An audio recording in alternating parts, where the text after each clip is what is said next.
Hello everyone, welcome to my channel. இன்னைக்கு நாம standard 12th physics unit number 1 எலக்ட்ரோஸ்டாட்டிக்ஸில் example 1.21 வந்து பார்க்க போகிறோம். கொஸ்டின் என்ன கொடுத்துருக்காங்கன்னு பார்த்தீங்கன்னா, நம்மளுக்கு கொடுத்துருக்கக்கூடியது வந்து ஒரு பேரலல் பிளேட் கெப்பாசிட்டர்.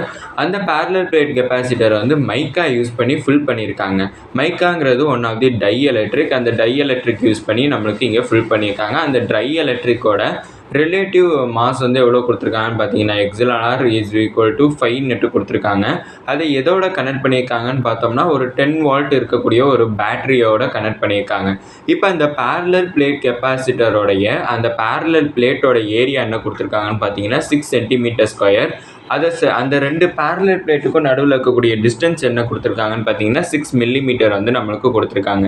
இதில் ஃபஸ்ட்டு வந்து என்ன கண்டுபிடிக்க சொல்லியிருக்காங்கன்னா, நம்மளுக்கு கெப்பாசிட்டன்ஸ், அதுக்கப்புறம் சார்ஜ் எவ்வளோ ஸ்டோர் ஆகிருக்கு, அப்புறம் எனர்ஜி எவ்வளோ ஸ்டோர் ஆகிருக்குங்கிறத கண்டுபிடிக்க சொல்லியிருக்காங்க. ஃபஸ்ட்டு நான் வந்து எவ்வளோ கெப்பாசிட்டன்ஸுன்னுட்டு கண்டுபிடிக்க போகிறேன். கெப்பாசிட்டன்ஸுங்கிறப்ப எனக்கு இங்கே பேரலல் பிளேட் கெப்பாசிட்டர் இன்வால்வ் ஆகிருக்கு. அப்படின்னா அதோட கெப்பாசிட்டன்ஸ் ஃபார்முலா என்னென்னு பார்த்தோம்னா, C is equal to எக்ஸிலார் naught into A divide by டிங்கிறது தான் எனக்கு ஃபார்முலா. ஆனால் இங்கே எனக்கு ஒரு டை எலக்ட்ரிக் வந்து எனக்கு ஆட் ஆகிருக்கிறதுனால அந்த டை எலக்ட்ரிக்கையும் சேர்த்து மல்டிப்ளை பண்ணேன். அப்படின்னா எக்ஸிலார் naught into A divide by டிங்கிறது எனக்கு ஃபார்முலா. அப்படின்னா எக்ஸிலாரோட வேல்யூ 5. அடுத்து எக்ஸிலார் நாட்டோட வேல்யூ 8.85 இன்ட்டு 10⁻12. அடுத்தது வந்து பார்த்தோம்னா ஏரியா வந்து எவ்வளோ கொடுத்துருக்காங்கன்னு பார்த்தீங்கன்னா 6 சென்டிமீட்டர் ஸ்கொயர். ஆனால் 6 வந்து எழுதிட்டேன். அடுத்து எனக்கு சென்டிமீட்டரை வந்து நான் மீட்டருக்கு சேஞ்ச் பண்ணணும். மீட்டருக்கு சேஞ்ச் பண்ணோம்னா 10⁻2 மல்டிப்ளை பண்ணணும். மேலே ஒரு ஸ்கொயர் இருக்கிறதுனால டு தி ஹோல் ஸ்கொயர்னுட்டு எழுதிக்கிறேன். டிவைட் பை டிஸ்டன்ஸ், ரெண்டு பேரலல் பிளேட்டுக்கும் நடுவில் இருக்கக்கூடிய டிஸ்டன்ஸ் வந்து 6 மில்லிமீட்டர். அப்படின்னா அந்த மில்லிமீட்டரை நான் மீட்டருக்கு சேஞ்ச் பண்ணணும்னா -10⁻³ மல்டிப்ளை பண்ணுறேன். அப்படின்னா 5 இன்ட்டு 8.85 இன்ட்டு 10⁻12 இன்ட்டு 6 இன்ட்டு 10 இங்கே -2 இன்ட்டு 2 -4 கிடச்சிருக்கும். டிவைட் பை 6 இன்ட்டு 10⁻³ கிடச்சிருக்கும். அப்படின்னா எனக்கு 6 எனக்கு கேன்சல் ஆகிடும். மீதி என்ன இருக்குதுன்னு பார்த்தோம்னா 5 இன்ட்டு 8.5 அது ரெண்டையும் மல்டிப்ளை பண்ணுறேன். மல்டிப்ளை பண்ணால் 44.25 வந்து கிடைக்குது. இன்ட்டு 10 எனக்கு இங்கே பேஸ் வந்து சேமாக இருக்குன்னா பவர் ஆட் பண்ணுவோம். பவர் ஆட் பண்ணால் எனக்கு 10⁻16 கிடைக்கும். Divide by 10⁻3. நம்மனா டிவிஷனில் இருக்கக்கூடிய 10⁻3 நான் நியூமரேட்டருக்கு வந்து டிரான்ஸ்லேட் பண்ணேன்னா எனக்கு 10⁻+3 மாறிடும். நான் 44.25 இன்ட்டு 10⁻16 இன்ட்டு 10⁻3 சேஞ்ச் ஆகிடும். நான் 44.25 இன்ட்டு இது பவர் பேஸ் வந்து சேமாக இருந்துச்சுன்னா பவர் ஆட் பண்ணலாம். பவர் ஆட் பண்ணால் எனக்கு 10⁻13 கிடச்சிருக்கு. அடுத்து புக்கில் வந்து எனக்கு இந்த பாயிண்ட் வந்து எனக்கு இந்த இடத்துல சேஞ்ச் பண்ணியிருப்பாங்க. அதனால் நானும் சேஞ்ச் பண்ணுறேன். அப்படின்னா 4.425 இப்படி பாயிண்ட்டை சேஞ்ச் பண்ணால் எனக்கு இங்கே ஒன்று ரெடியூஸ் ஆகும். அப்படின்னா பவரில் ஒன்று ரெடியூஸ் ஆச்சுன்னா 10⁻12 கிடச்சிருக்கும். கெப்பாசிட்டன்ஸோட யூனிட் வந்து ஃபேரட். அடுத்து பார்த்தோம்னா இந்த 10⁻12 என்னன்னு சொல்லுவாங்கன்னு பார்த்தீங்கன்னா பிக்கோன்னுட்டு சொல்லுவாங்க. அதனால இதை எப்படி எழுதிக்கிறேன்னா 4.425 பிக்கோ ஃபேரட் அப்படின்னுட்டு எழுதிக்கிறேன். இதுவும் கரெக்ட் ஆன்சர் தான். இப்படி எழுதினாலும் அதுவும் கரெக்ட் ஆன்சர் தான். இப்போ நான் கெப்பாசிட்டன்ஸ் வந்து கண்டுபிடிச்சிட்டேன். இப்போ அதில் எவ்வளோ சார்ஜ் வந்து எனக்கு ஸ்டோர் ஆகிருக்குங்கிறத கண்டுபிடிக்கணும். எனக்கு கெப்பாசிட்டன்ஸ் வந்து தெரியும். அதுக்கப்புறம் எனக்கு வோல்ட் வந்து எவ்வளோன்னு தெரியும். அப்படின்னா சார்ஜோட ஃபார்முலா வந்து எழுதிக்கிறேன். சார்ஜோட ஃபார்முலா என்னென்னு பார்த்தோம்னா Q is equal to C into V. Capacitance வந்து எனக்கு 4.425 இன்ட்டு 10⁻12 கிடச்சிருக்கு. அடுத்தது வந்து வோல்ட் வந்து எவ்வளோன்னு பார்த்தோம்னா 10 வோல்ட். அதை எழுதிக்கிறேன். இப்போ இந்த 4.425 ஒரு 10 வந்து மல்டிப்ளை பண்ணனா எனக்கு இந்த பாயிண்ட் வந்து எனக்கு இந்த இடத்துல வந்திருக்கும். அப்படி பார்த்தோம்னா எனக்கு 44.25 கிடச்சிருக்கும் இன்ட்டு 10⁻12. அடுத்தது எனக்கு சார்ஜோட யூனிட் வந்து பார்த்தோம்னா கூலும். இந்த இடத்துல எப்படி நான் 10⁻12 வந்து பிக்கோன்னுட்டு எழுதணும்னா அதே மாதிரி இங்கேயும் பிக்கோன்னுட்டு எழுதிக்கிறேன். அப்படின்னா 44.25 பிக்கோ கூலும்னு எனக்கு கிடச்சிருக்கும். இதான் வந்து எனக்கு அதில் எவ்வளோ சார்ஜ் வந்து ஸ்டோர் ஆகிருக்குங்கிறதோட வேல்யூ. அடுத்து வந்து பார்த்திங்கன்னா இது வந்து ஃபஸ்ட்டு கெப்பாசிட்டன்ஸ். அடுத்தது சார்ஜ் வந்து எவ்வளோ ஸ்டோர் ஆகிருக்குங்கிறத கண்டுபிடிச்சோம். அடுத்தது எனர்ஜி எவ்வளோங்கிறத கண்டுபிடிக்கணும். எனர்ஜி எவ்வளோங்கிறத கண்டுபிடிக்கிறதுக்கு நான் எனர்ஜி ஸ்டோர்டு இன் கெப்பாசிட்டருங்கிற ஒரு டாபிக் வந்து பார்த்துருப்போம். அந்த எனர்ஜி ஸ்டோர்டு இன் கெப்பாசிட்டரில் நம்மளுக்கு வந்து ஒரு பேரலல் பிளேட் கெப்பாசிட்டரை வந்து கனெக்ட் பண்ணுறோம். அப்படி ஒரு பேரலல் பிளேட் கெப்பாசிட்டரை வந்து கனெக்ட் பண்ணுறதுக்கு முன்னாடி எனக்கு அந்த எனர்ஜி ஸ்டோர்டு அதாவது யூ எலக்ட்ரோஸ்டாட்டிக் பொட்டென்ஷியல் எனர்ஜின்னு சொல்லுவாங்க. அதோட ஃபார்முலா வந்து நம்ம கண்டுபிடிச்சிருப்போம் 1/2 into CV². அந்த ஃபார்முலாவை நான் இப்போ யூஸ் பண்ண போகிறேன். ஏன் இந்த ஃபார்முலா யூஸ் பண்ணுறோம்? நம்மளுக்கு ஃபைனலாக ஒரு ஃபார்முலா கிடச்சிச்சு 1/2 into ε0 into AD into E². அது யூஸ் பண்ணலாமே கேட்டிங்கன்னா, எனக்கு இங்கே இருக்கக்கூடிய வேல்யூ வந்து எனக்கு வோல்ட் வந்து இருக்குது, அடுத்து கெப்பாசிட்டன்ஸ் வந்து நம்ம கண்டுபிடிச்சிருக்கோம். அதனால தான் இந்த ஃபார்முலா யூஸ் பண்ணுறோம். அந்த ஃபார்முலா யூஸ் பண்ணோன்னா எலக்ட்ரிக் ஃபீல்டோட வேல்யூலாம் வேணும், அது இல்லாதனால இந்த ஃபார்முலா யூஸ் பண்ணுறேன். அப்படின்னா 1/2 into கெப்பாசிட்டன்ஸ் வந்து எனக்கு 4.425 into 10⁻⁻12. அடுத்தது எனக்கு வோல்ட் வந்து எவ்வளோன்னு பார்த்தோம்னா 10 வோல்ட்டு. அதோட நான் ஸ்கொயர் பண்ணேன் அப்படின்னா 10⁻². அப்படின்னா எனக்கு 1/2 into 4.425 into 10⁻⁻12 into 10⁻².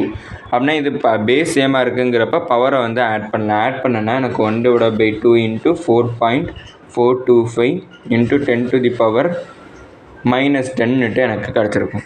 இப்போ இந்த 4.425 2ஆல் டிவைட் பண்ணேன்னா எனக்கு எவ்வளோ வேல்யூ கிடைக்கும்னு பார்த்தோம்னா 2.21 வந்து எனக்கு கிடச்சிருக்கும் into 10⁻⁻10. அடுத்தது எனக்கு எலக்ட்ரோஸ்டாட்டிக் பொட்டென்ஷியல் எனர்ஜியோட யூனிட் வந்து என்னவோ பார்த்தோம்னா ஜூல்.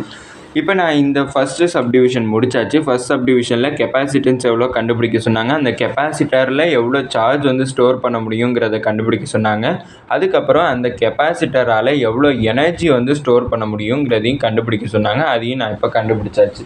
அடுத்தது செகண்ட் சப்டிவிஷனில் என்ன கொடுத்துருக்காங்கன்னு பார்த்தீங்கன்னா, அந்த கெப்பாசிட்டர் ஃபுல்லாக வந்து சார்ஜ் பண்ணுறாங்க. அப்படி அந்த கெப்பாசிட்டரை வந்து ஃபுல்லாக சார்ஜ் பண்ணி முடிச்சதுக்கப்புறம் அதோட கனெக்ட் பண்ணி வைக்கக்கூடிய அந்த 10 வோல்ட் பேட்டரியை வந்து அவங்க டிஸ்கனெக்ட் பண்ணிட்டாங்க. அந்த பேட்டரியை டிஸ்கனெக்ட் பண்ணதுக்கப்புறம் அதோட கனெக்ட் ஆகிருக்கிற மைக்கா டை எலக்ட்ரிக் வந்து அதோட கனெக்ட் பண்ணியிருப்பாங்க. அந்த மைக்கா டை எலக்ட்ரிக்குமே வந்து அவங்க ரிமூவ் பண்ணிடுறாங்க. அதுவும் கேர்ஃபுல்லாக வந்து ரிமூவ் பண்ணுறாங்க.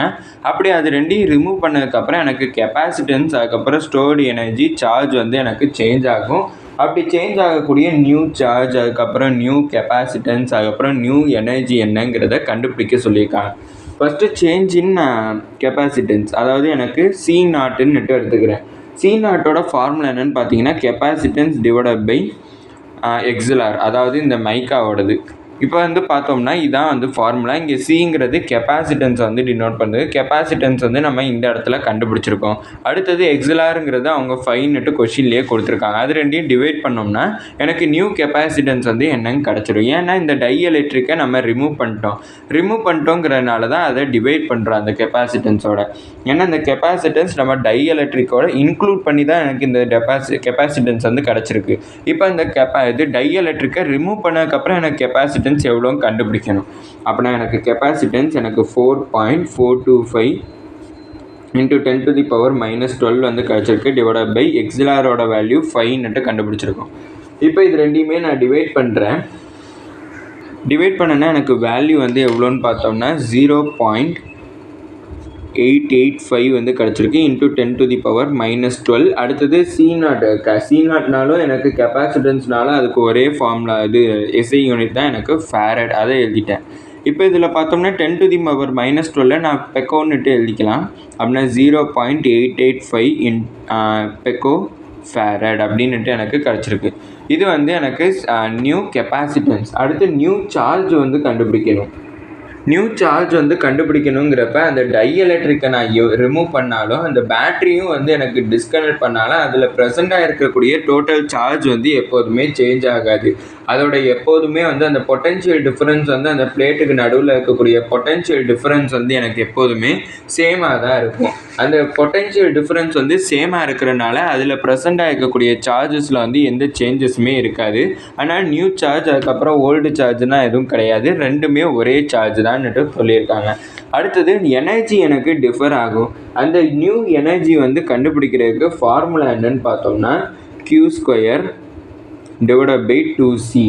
அந்த இடத்துல நான் இங்கே 2Cக்கு இது வந்து எனக்கு எனர்ஜியோட ஃபார்முலா.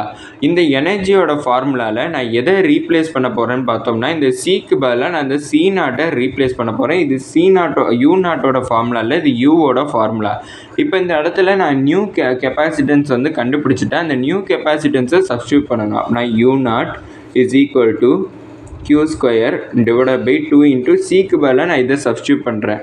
அதாவது இந்த இடத்துல நியூ கெப்பாசிட்டன்ஸை வந்து நான் சப்ஸ்டியூட் பண்ணணும். அப்படின்னா நியூ கெப்பாசிட்டன்ஸோட ஃபார்முலா என்னது? சி டிவைடட் பை எக்ஸ்எல்ஆருங்கிறது. அப்படின்னா u0 is equal to q square divided by 2 into c0 ஓட formula c divided by xlr. இப்போ இந்த xlr வந்து எனக்கு reciprocal ஆகிறப்ப q square divided by 2 into c into xlr அப்படின்னுட்டு எனக்கு கிடச்சிருக்கும். இப்போ இதோட வேல்யூஸ் எல்லாத்தையுமே சப்ஸ்டியூட் பண்ணுறேன். நான் u0 is equal to q ஓட வேல்யூ என்னன்னு பார்த்தோம்னா 44. இல்லைன்னா க்யூவோட வேல்யூ சப்ஸ்டியூட் பண்ணிட்டா அவ்வளோ தூரம் போகிறதுக்கு நம்மளுக்கு தேவையில்லை. இப்போ நான் என்ன சேஞ்ச் பண்ணுறேன்னு பார்த்தோம்னா எனக்கு யூவோட value q square divided by 2c. இங்கேயும் எனக்கு q square divided by 2c வந்து எனக்கு இருக்குது. அப்போனா இந்த q ஸ்கொயர் டிவைடட் பை 2cக்கு பதிலாக நான் யூவை சப்ஸ்டியூட் பண்ணிடுறேன். அப்படின்னா எக்ஸ்எல்ஆர் இன்ட்டு யூன்னுட்டு எனக்கு கிடச்சிருக்கும். யூவோட வேல்யூ நம்ம ஏற்கனவே இந்த இடத்துல கண்டுபிடிச்சிருந்தா அதை வேல்யூ எடுத்து நம்ம இங்கே சப்ஸ்டியூட் பண்ண போகிறோம். நான் u0 is equal to XLR வந்து 5.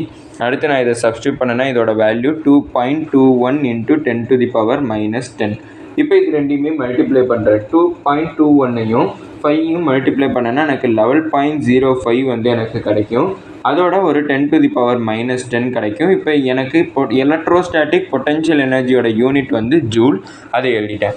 இதான் வந்து எனக்கு புதுசாக கிடச்சிருக்க கெப்பாசிட்டன்ஸ். அதாவது அந்த டைஎலக்ட்ரிக்கையும் பேட்டரியையும் ரிமூவ் பண்ணதுக்கப்புறம் எனக்கு கிடச்சிருக்க கெப்பாசிட்டன்ஸ் வந்து இது. சார்ஜில் எனக்கு எந்த டிஃப்ரென்ஸும் இருக்காது. எலக்ட்ரோஸ்டாட்டிக் பொட்டன்ஷியல் எனர்ஜி டிஃப்ரென்ஸ் இருக்கும். அது என்னென்னு பார்த்தோம்னா 11.05 into 10 to the power minus 10 joule. இதோட இந்த வீடியோ முடிஞ்சிச்சு. மறக்காமல் நம்ம சேனலை சப்ஸ்கிரைப் பண்ணி சப்போர்ட் பண்ணுங்கள். நீங்கள் கொடுக்கக்கூடிய ஒவ்வொரு சப்ஸ்கிரைப் எனக்கு மிகப்பெரிய சப்போர்ட்டாக இருக்கும். அப்புறம் இந்த வீடியோ பிடிச்சிருந்துச்சுன்னா லைக் பண்ணிங்க. அதுக்கப்புறம் ஏதாச்சும் டவுட்ஸ் இருந்தாலும் நான் ஏதாச்சும் இம்ப்ரூவ் பண்ணணும்னு நினச்சிங்கனாலும் அதை கமெண்ட் செக்ஷனில் சொல்லிடுங்க. தேங்க்யூ.